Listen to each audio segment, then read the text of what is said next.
Good morning students. I hope you all are doing great. और last time हमने बात की थी कुछ थ्योरीज़ की which were based on psychometric और स्ट्रक्चरल अप्रोच. आज हम बात करेंगे theory of multiple intelligence which was given by Howard Gardner. Theory of multiple intelligence भी आप इसमें देखेंगे कि आप इसमें काइंड ऑफ कॉग्निटिव एबिलिटीज़ को ही स्टडी करेंगे. सो ये भी एक स्ट्रक्चरल अप्रोच पे ही बेस्ड है, लेकिन इसमें क्या हुआ था कि उन्होंने जो अपनी एक्सप्लेनेशन दी थी इस थ्योरी में, बाद में जाके उस थ्योरी को काफ़ी क्रिटिसिज्म देखना पड़ा था, क्योंकि उसमें जो आपकी एम्पेरिकल रिसर्च है उसकी थोड़ी सी कमी थी. एंड साइंटिस्ट या आगे आने वाले साइकोलॉजिस्ट ने बोला कि ये जो थ्योरी आपने दी है it is very much susceptible to subjective interpretation, क्योंकि उसमें बहुत सारी ऐसी चीज़ें उन्होंने लिखी थी जो कि एकदम ऐसे like proven and tested type नहीं लग रही थी. उसमें बहुत ऐसा था कि आप सब्जेक्ट टू सब्जेक्ट उसमें वेरिएशंस देखने को मिल सकती थी. तो let's start with this theory today, theory of multiple intelligence. Also this is part of structural approach only, but मैंने आपको इसका रीज़न बता दिया है कि बाद में कैसे उसको क्रिटिसिज्म देखना पड़ा था. तो आज हम इसको सेपरेटली स्टडी करते हैं इस थ्योरी को.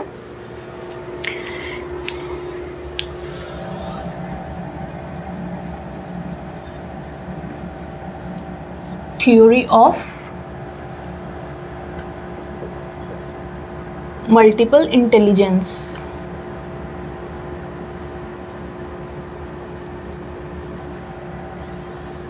And it was given by Howard Gardner. Okay.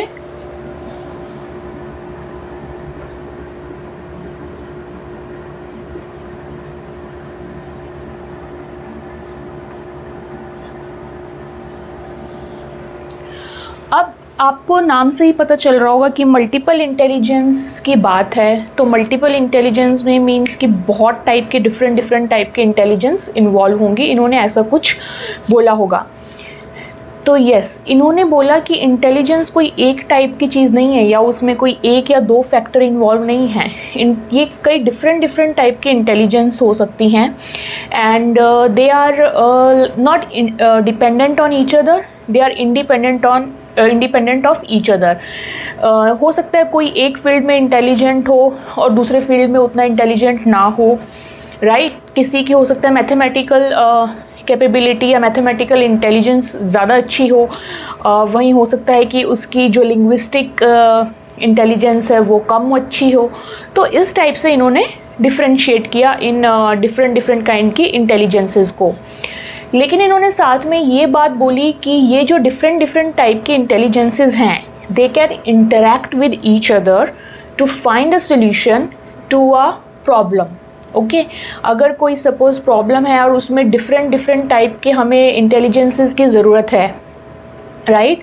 तो उसमें ये अलग अलग इंटेलिजेंस एक साथ पार्टिसिपेट कर सकती हैं, या वो लोग जिनके पास ये अलग अलग टाइप की अच्छी इंटेलिजेंसेस है, they can interact with each other and find a good solution to that problem, right. आप रिलेट कर सकते हैं कि आज के टाइम में हमें कितने सारे एनवायरमेंटल इश्यूज़, कितने सारे मेंटल इश्यूज़, फिज़िकल इश्यूज़ आते हैं. एंड सारी साइंसेस या सारे फील्ड्स जो हैं, किसी भी एक प्रॉब्लम को सोल्यूशन फाइंड आउट करने में नॉट नेसेसरीली कि एक ही फील्ड काम आए, राइट. तो जैसे एनवायरमेंटल इश्यूज़ अगर हैं तो उसके अंदर आपको एक ऐसा इंसान चाहिए जिसकी नेचुरलिस्टिक इंटेलिजेंस अच्छी हो, एंड देन आपको ऐसा भी चाहिए जिसकी साइकोलॉजिकल इंटेलिजेंस अच्छी हो, राइट. ताकि वो उन दोनों के इंटरपर्सनल रिलेशंस को समझ सके and all that things, kind of things. Now I think you have got an idea कि interaction of these intelligences are required according to this theory. तो इसके main points हम एक बार लिख लेते हैं. Distinct type of intelligences which are independent of each other. So the main points are distinct type of intelligences which are independent of each other.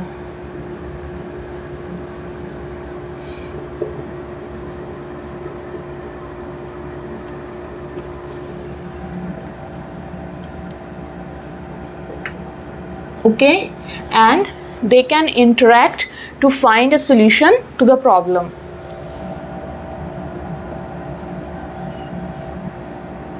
They can interact to find a solution to a problem. ये solution लिखा है मैंने short form में. Okay, so अब and another point is like it is not necessarily कि आपके अंदर एक इंटेलिजेंस हाई है तो दूसरी भी हाई होगी, like they are, that's why they are independent of each other. तो इन्होंने 8 टाइप्स की इंटेलिजेंस इन्होंने प्रिस्क्राइब की थी एंड वन बाय वन हम उनको पढ़ेंगे.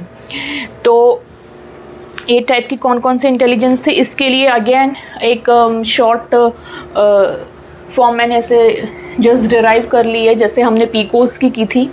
So it is, I don't know कितना सेंस बनेगा इसका, बट हमें याद करने में थोड़ी आसानी होगी. LLSM एंड यू कैन से बिस में आपका IIS आएगा.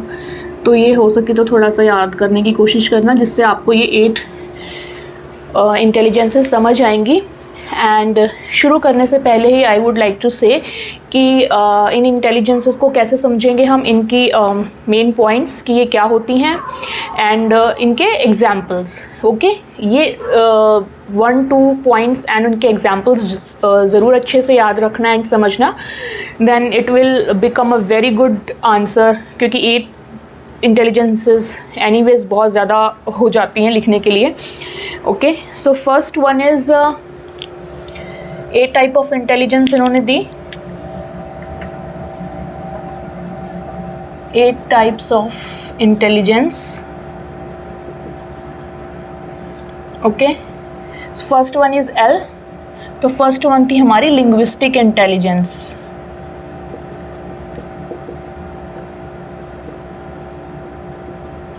ओके, अब लिंग्विस्टिक इंटेलिजेंस क्या होती है ये आपको नाम से ही पता चल रहा होगा. Linguistic means something related to language. Okay, तो जैसे जिन लोगों को लैंग्वेज की अच्छी पकड़ होती है, राइट, या जैसे जो वर्ड्स के कॉम्बिनेशंस को या वर्ड्स के जैसे हम जनरली यूज़ करते हैं मेटाफर्स, सिमिलीज, राइट, मुहावरे टाइप चीज़ें या ऐसी चीज़ें जो किसी कॉन्टेक्स्ट में कही गई हैं लेकिन उनका कहीं और भी मीनिंग अच्छे से बैठता है. तो all that kind of things की you can say word smart. Okay, language जिनकी अच्छी होती है, लैंग्वेज की पकड़ अच्छी होती है, वर्ड स्मार्ट होते हैं, वो जो स्किल्स आती हैं वो आती हैं हमारी लिंग्विस्टिक इंटेलिजेंस में. एंड जिस टाइप के इसकी मैंने स्किल्स बताई उससे आप समझ गए होंगे कि ये किन की अच्छी होती है. इसके एग्जांपल्स में कौन आएंगे, लाइक राइटर्स, पोएट्स, राइट. तो हम इसको बोल सकते हैं this is production and use of languages and another one is like they are word smart. जो अच्छे से production and use of languages and another word is word smart. They can play with the words very well. And examples are writers and poets. Okay, तो second ये हो गया हमारा linguistic intelligence. Second है हमारा अगेन L, यानी कि logical mathematical.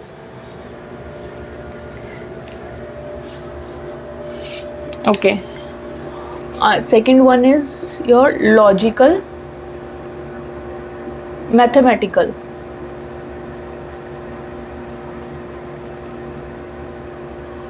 Again इसका भी हमें नाम से पता चल रहा है लॉजिकल. कहीं लॉजिक अप्लाई होगा तो वो मतलब कि हम थ्रू द एनालिसिस उस चीज़ को कर रहे होंगे, हम एनालाइज कर रहे होंगे उस चीज़ को अच्छे से, right?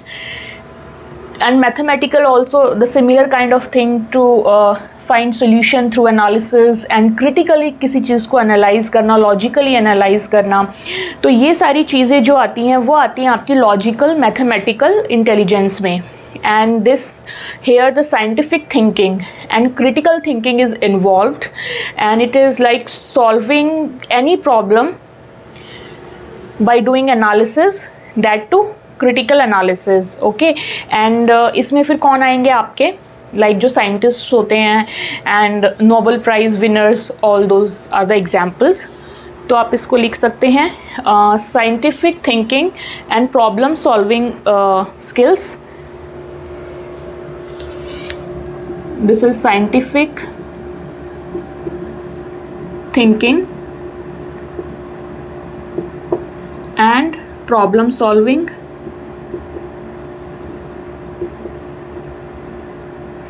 Also you can write problem solving analytically and critically. They do the things analytically and critically. And examples are scientists and Nobel Prize winners.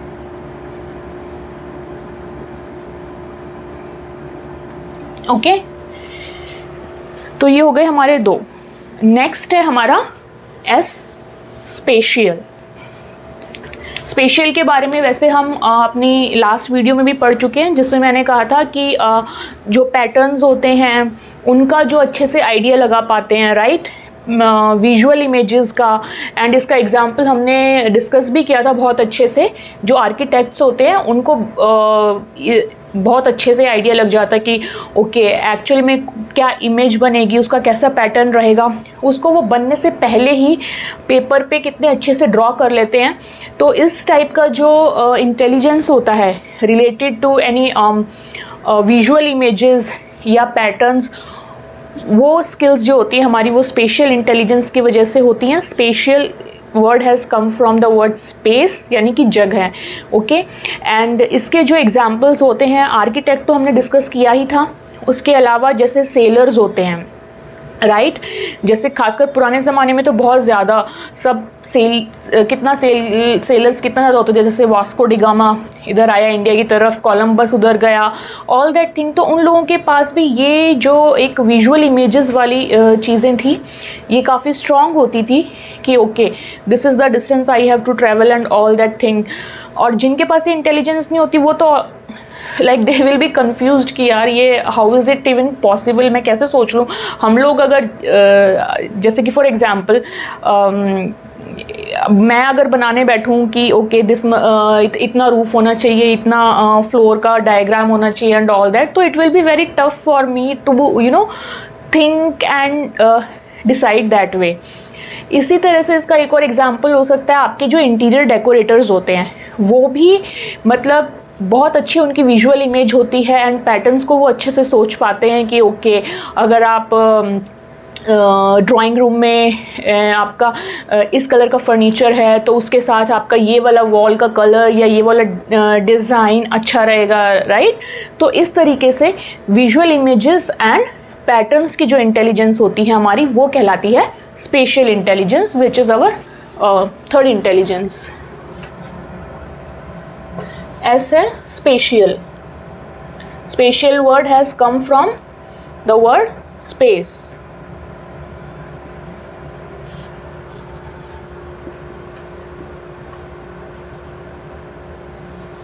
Okay, so इसमें क्या आएगा आपका visual images and patterns.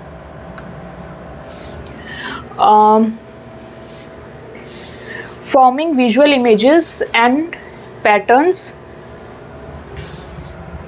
की जो skills हैं वो आएंगी इसमें.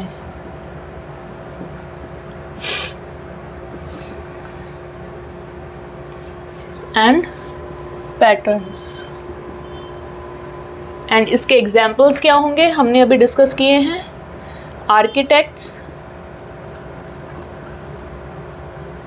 Right, seller and interior decorators.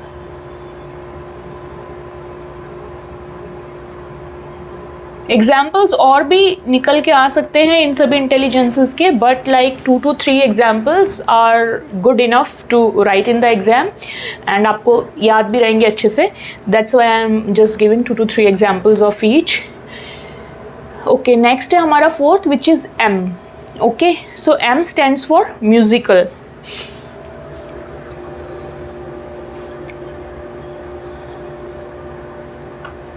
Okay जी, म्यूज़िकल. अब म्यूज़िकल इंटेलिजेंस क्या होती है? आपने देखा ही होगा, आप स्कूल स्टूडेंट हैं तो आपकी म्यूज़िक की क्लासेस भी होती होंगी, राइट? एंड म्यूज़िक के टीचर्स का जो पढ़ाने का तरीका है वो बिल्कुल डिफरेंट होता है एज़ कम्पेयर टू हमारे जो अदर सब्जेक्ट्स होते हैं, राइट? वो बजा रहे होते हैं अपना लाइक कीबोर्ड या तबला या what ever instrument, sitar and all that. तो वो किस फॉर्म में बात करते हैं? अगर तो आपका लाइक इंग्लिश म्यूज़िक है तो they will talk in the form of notes and ये अपने जो हिंदी में होते हैं ये जैसे स्वर इस टाइप की भाषा में बात करते हैं. तो ये एक डिफरेंट टाइप के इंटेलिजेंस है जो कि हर इंसान इससे लाइक वास्ता नहीं रखता, उसको हर किसी को इतना समझ नहीं आता. This is a kind of different intelligence. और इसमें आपके रिदम्स की नॉलेज होती है एंड अगेन म्यूज़िकल पैटर्न्स की नॉलेज होती है कि कैसे कैसे नोट्स हैं आपके, राइट? तो इसमें जो आएगा वो आएगा sensitivity to musical rhythm and pattern. और ये जो लोग होते हैं जिनके अंदर म्यूज़िकल इंटेलिजेंस ज़्यादा होती है, आपने देखा होगा कि they can form very new kind of musical rhythms also, new patterns also. बोलते हैं ना कि ये नई धुन आई है, राइट? जो लोगों के अंदर ये नहीं होती है वो लोग हो सकता है कि गाते अच्छा हों, म्यूज़िक गाना याद कर लें पूरा, उसको कॉपी कर लें, लेकिन जिनके अंदर म्यूज़िक इंटेलिजेंस ज़्यादा अच्छी होती है, they can themselves make new rhythms and new patterns of music also, right? तो इसमें कौन कौन आएंगे? ऑब्वियसली म्यूजिशियंस इसमें आपके आएंगे. एंड या तो different patterns of sound and musical rhythms ये लोग डिस्कवर कर लेते हैं या फिर प्रोड्यूस कर लेते हैं, यू कैन से क्रिएट कर लेते हैं.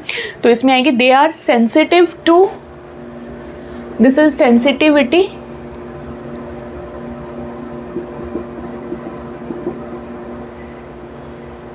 To musical rhythm and patterns.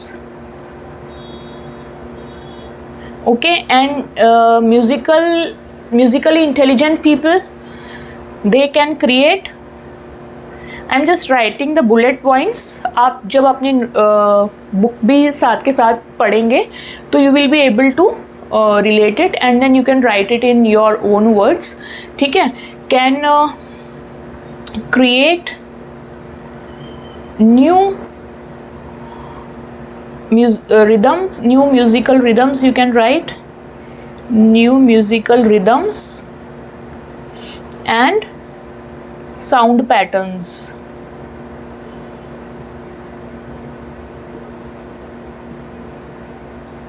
Okay, and इसके एग्जाम्पल आपके musicians. You can see the best example in India is A.R. Rahman, right? तो ये हो गई आपकी म्यूज़िकल इंटेलिजेंस. नेक्स्ट आता है हमारा बी, बॉडी काइनेस्थेटिक्स. ओके, बॉडीली काइनेस्थेटिक्स हमारा फिफ्थ होगा.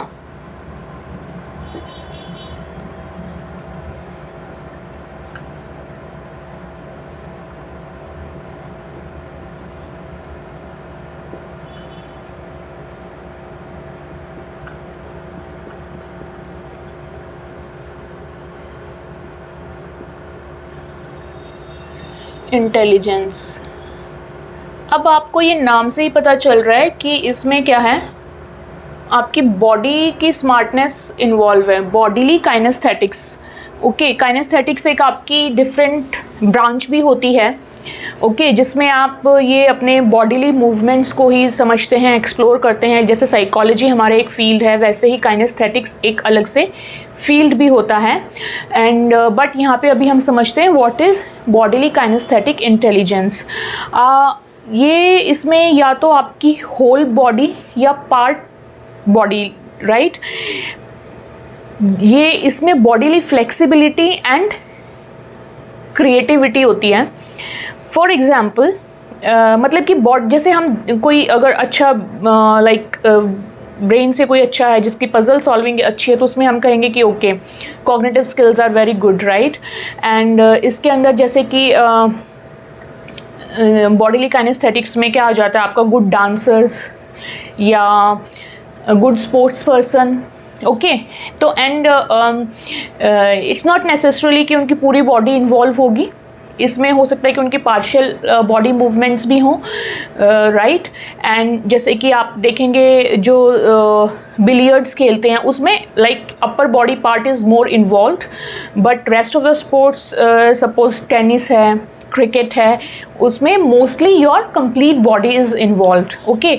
तो इसमें basically it is your body smartness, body intelligence you can से। तो हर किसी की वो अलग अलग होती है, किसी में ज़्यादा होती है, किसी में कम होती है, ओके। एंड डांसर्स की भी आप कह सकते हैं कि जैसे they know their every movement, and specially जो क्लासिकल डांसर्स होते हैं उनकी तो it's like excellent bodily kinesthetics. So yes, it is you can say कि यूजिंग होल और portions of the body flexibly and creatively, right? Using whole or portion of the body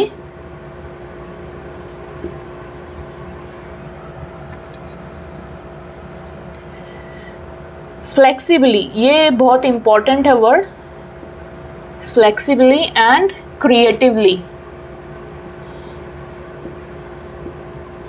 okay. And इसके मतलब body smart आप body intelligent कह सकते हैं। इसके examples क्या होंगे हमारे, इसके एग्जाम्पल होंगे dancers and sports person, right. तो इस टाइप से जो है हमारा एंड जिम्नास्ट आप बोल सकते हैं,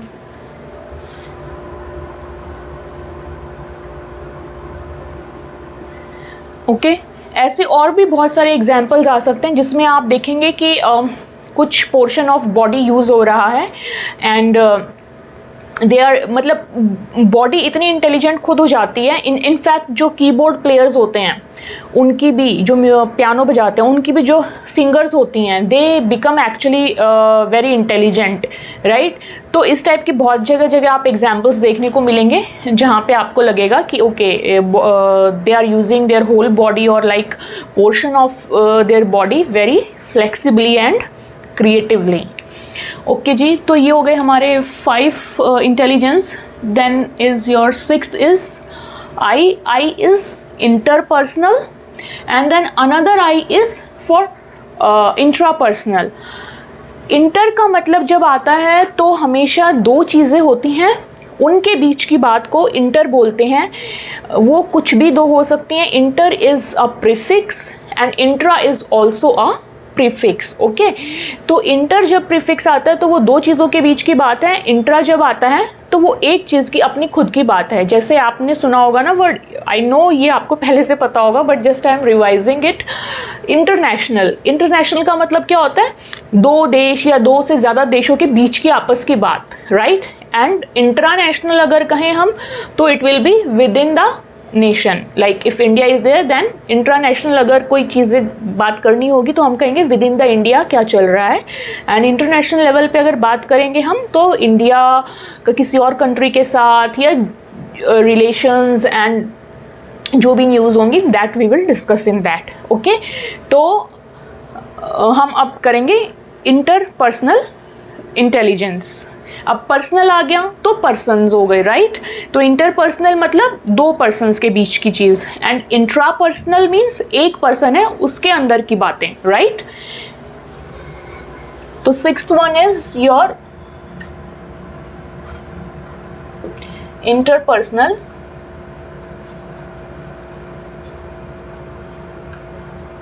इंटेलिजेंस।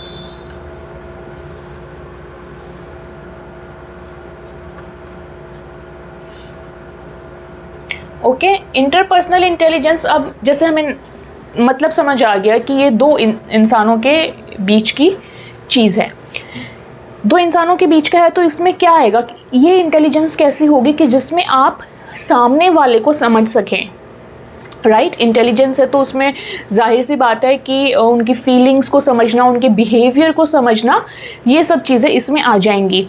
एंड जिनके अंदर ये इंटेलिजेंस होती है वो काफ़ी सेंसिटिव होते हैं towards the subtle aspects of others behaviour and feelings. Okay, अब क्योंकि बहुत जल्दी उनको समझ आ जाता है, इवन छोटे से छोटे अगर एक्सप्रेशंस वो कहीं किसी के देखेंगे, बॉडी लैंग्वेज देखेंगे, तो अगर उनकी ये इंटरपर्सनल इंटेलिजेंस अच्छी होगी तो बहुत जल्दी उनको ये चीज़ समझ आ जाएगी कि what does it mean. Okay, and then they also कि उनके क्या मोटिव्स हैं, and then they can like establish a very good rapport with these persons and all that thing। तो उनको ये चीज़ों का थोड़ा एक बेनिफिट मिलता है इन you can say in day to day life. Okay, and इसके एग्जांपल्स क्या होंगे, इसके एग्जांपल सबसे पहले तो साइकोलॉजिस्ट ही होंगे, राइट, क्योंकि psychologist of course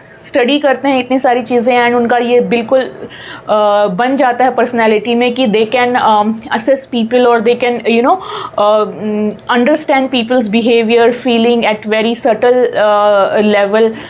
okay, and then other examples क्या होगा, काउंसलर्स एंड पॉलिटिशियंस।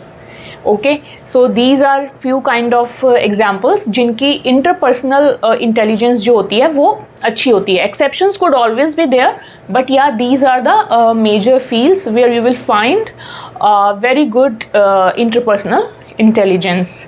या जैसे कॉर्पोरेट में आप देखेंगे managers, all the corporate leaders, all those things could be the example.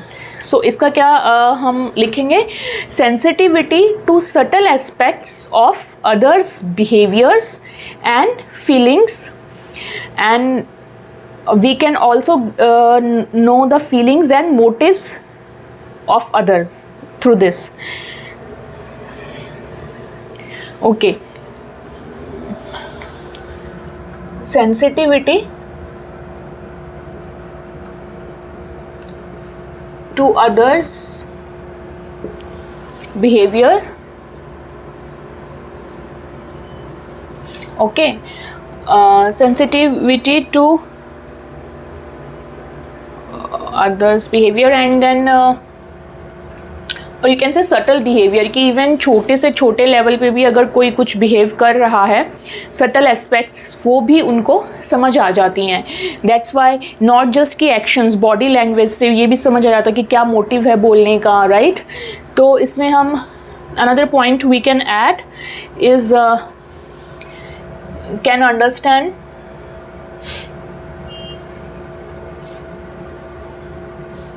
Feelings, motives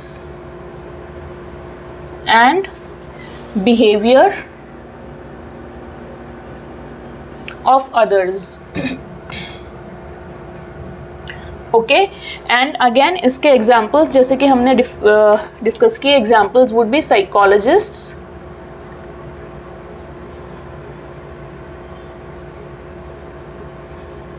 counsellors,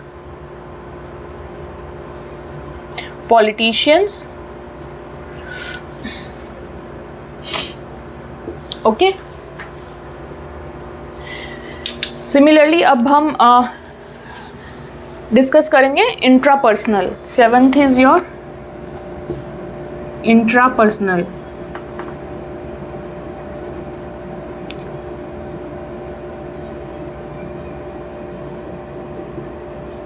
बिल्कुल ही खराब हो गया, जस्ट अ मिनट।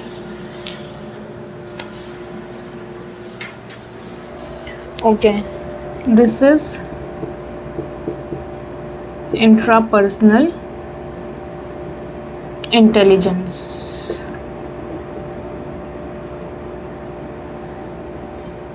ओके जी, तो इंट्रापर्सनल हम ये पहले ही डिस्कस कर चुके हैं कि इंट्रापर्सनल है तो वो किसी एक पर्सन के अपने खुद के अंदर की बात होगी। तो जो ऐसे पर्सन इंट्रापर्सनल इंटेलिजेंट जो लोग होते हैं वो कैसे होते हैं? वो जिनको अपने बारे में जानने का ज़्यादा शौक़ रहता है as compare to like interpersonal, दूसरों से इंटरेक्ट करने का या उनको जानने समझने का होता है। तो जैसे पीपल लाइक कि जो अपनी फीलिंग्स को क्वेश्चन करते हैं कि ऐसा हो रहा है मेरे साथ, मुझे कहीं पे अच्छा लग रहा है या कहीं पे गुस्सा आ रहा है तो वो क्यों हो रहा है, right, who am I kind of things. अपने अंदर जो चल रहा है दिमाग में उसको एनालिटिकली, क्रिटिकली या जो भी आप कहें उसको जो समझने की कोशिश करते हैं वो लोग होते हैं इंट्रापर्सनल इंटेलिजेंट पीपल। और इसमें क्या होता है कि वो अपने ही फीलिंग्स को, अपने डिज़ायर्स को, राइट, अपने मोटिव्स को समझने की कोशिश करते हैं कि मैंने कुछ किया तो वो क्यों किया, मुझे कुछ फील हुआ तो वो क्यों हुआ, मैं कुछ लाइफ में करना चाहता हूँ तो what is that. They always question their inside, their thoughts, their motives, their actions, their behaviour, right. और ऐसे लोग ज़्यादातर इस टाइप की भी बहुत क्वेश्चनिंग में एंगेज होते हैं कि they try to find meaning in life always, right. तो ऐसे कौन होते हैं ज़्यादातर? आपने देखा होगा फिलोसफर्स जो होते हैं बड़ी फिलोसफिक बातें करते हैं, या जो स्पिरिचुअलिटी की तरफ लोग जाते हैं वो they always question who am I, मैं क्या हूँ, क्यों हूँ, मतलब they try to find purpose in the life, their action, everything. बहुत वो माइन्यूट तरीके से चीज़ों की क्वेश्चनिंग करते हैं, राइट। ऐसा नहीं कि भेड़ चाल या चले जा रहे हैं कि ओके एक पैटर्न बन गया है एक कंपटीशन का तो मुझे वो करना है। No, they will question themselves, if I am participating in something then why, what at the end of the day what I am getting through it, right. I hope ये आपको क्लियर है intrapersonal क्या होता है। तो ये ज़्यादातर philosophers होते हैं ऐसे, एंड स्पिरिचुअल लीडर्स जो हम बोल सकते हैं, या जो भी स्पिरिचुअलिटी की तरफ जा रहे हैं। आजकल तो बहुत कॉमन वर्ड हो गया है, ये आप आसपास सुनने को मिलता ही होगा, स्पिरिचुअल बातें बहुत लोग करते हैं। तो वो उसी टाइप की जो टेंडेंसी रखते हैं लोग उसको बोलते हैं इंट्रापर्सनल इंटेलिजेंस। ओके, एंड इसका क्या फ़ायदा होता है? इसका ये फ़ायदा होता है कि अगर आप खुद को समझ रहे हैं, खुद के थॉट्स को इफ़ेक्टिवली समझ पा रहे हैं, खुद के एक्शंस को अच्छे से समझ पा रहे हैं, तो नो डाउट आप सामने वाले के भी एक्शंस एंड थॉट्स को समझेंगे, राइट। तो this will actually benefit you not for your self but for interacting with other people also in a very effective manner, right। तो इसका क्या पॉइंट बनेगा हमारा कि it is the awareness, actually you can से awareness, या जो specially जो अपने अंदर की चीज़ों को अगर आप देख रहे हैं तो you have to be aware of the things, क्योंकि बहुत सारी चीज़ें तो ऐसी होती हैं ना जो हमें नज़र नहीं आती हैं। So how can we see them? We can not see them, we can just be aware of that thing, right. So it would be the awareness of one's feelings, motives and desires. And इसमें हमें पता होता है कि हमारे internal strengths क्या हैं, हमारी वीकनेसेस क्या हैं, and so this is the awareness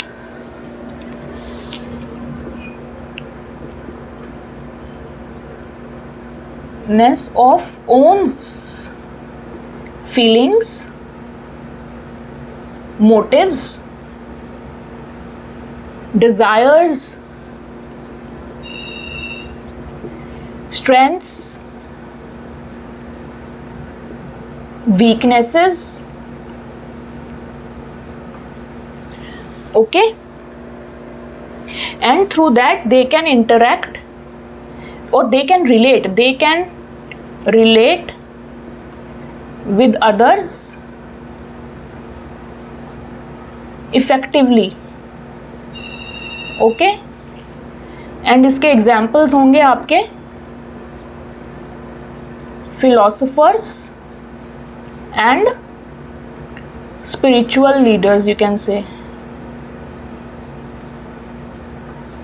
okay, and last है हमारा S. Sorry, this should be N, not S. I'm really sorry for this. This is bin, you can say. This is your naturalistic.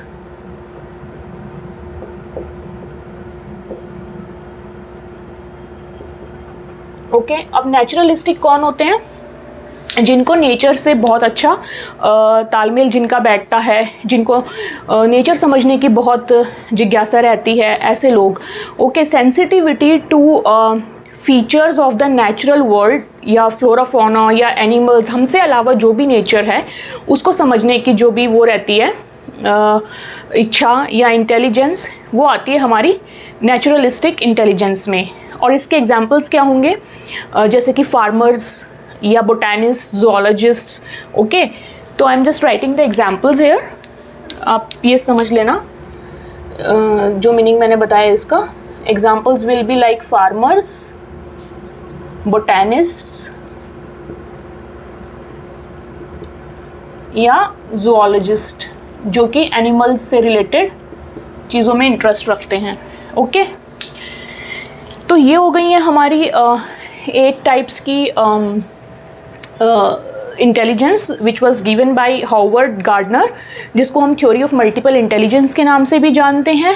इसमें 8 कौन कौन सी हमारी? Linguistic, logical mathematical, spatial intelligence, then your musical intelligence, bodily kinesthetics, interpersonal, intrapersonal and naturalistic.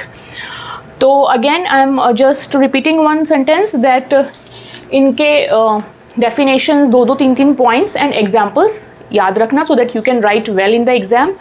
So that's all for today. See you in the next video. Till then, take care. Bye bye.